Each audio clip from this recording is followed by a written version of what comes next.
Assalamualaikum warahmatullahi wabarakatuh, sahabat-sahabat yang dirahmati Allah sekalian. Hari ini saya nak ajak kita semua renung sekejap. Dalam hidup kita ni, siapa yang akan tolong kita waktu susah, waktu tak ada sesiapa, waktu orang yang kita sayang pun dah tak mampu nak buat apa-apa? Jawapannya pada hari kiamat nanti. Saat manusia berpusu-pusu menanti pengadilan, ada 2 surah dalam Al-Quran yang akan datang menemani kita, memberi naungan, membela kita di hadapan Allah. Saya akan kongsikan 3 buah hadis yang sangat memberikan inspirasi pada kita semua tentang hal ini. Hadis 1. Az-Zahrawain akan naungi di hari kiamat.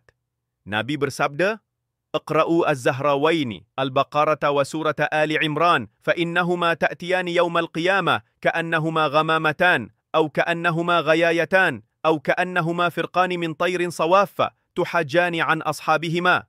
Riwayat Muslim. Maksudnya, bacalah Az-Zahrawain, iaitu surah Al-Baqarah dan surah Ali Imran. Sesungguhnya kedua-duanya akan datang pada hari kiamat seperti 2 kepulan awan, atau seperti 2 bayangan besar, atau 2 kumpulan burung yang berbaris yang akan membela pembacanya. Subhanallah. Bayangkan, waktu orang lari tinggalkan kita, 2 surah ni datang macam awan besar yang melindungi kita daripada panas terik mahsyar, bukan awan kosong, tapi awan yang datang membawa syafaat. Hadis 2. Bacalah Al-Baqarah, tinggalkan dia, 1 penyesalan.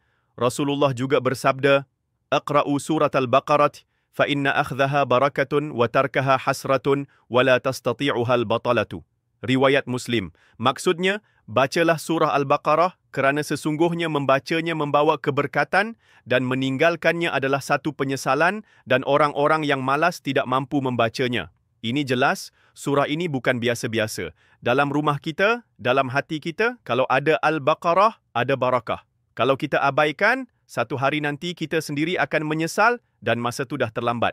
Hadis 3, bacaan Al-Baqarah menjadi pelindung dari sihir. Nabi bersabda, "Inna syaitana yanfiru minal baiti alladhi tuqra'u fihi suratul Baqarah."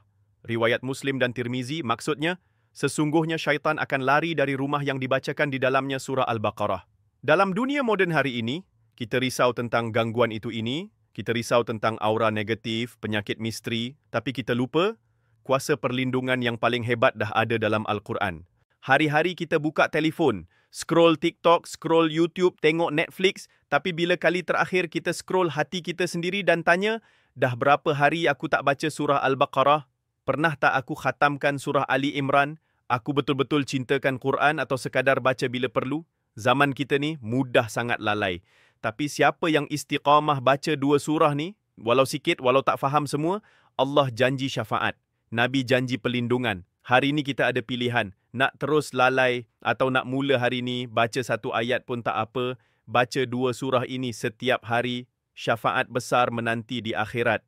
Jangan tunggu esok sebab belum tentu esok milik kita. Mulakan dengan 1 ayat surah Al-Baqarah hari ini, esok sambung lagi.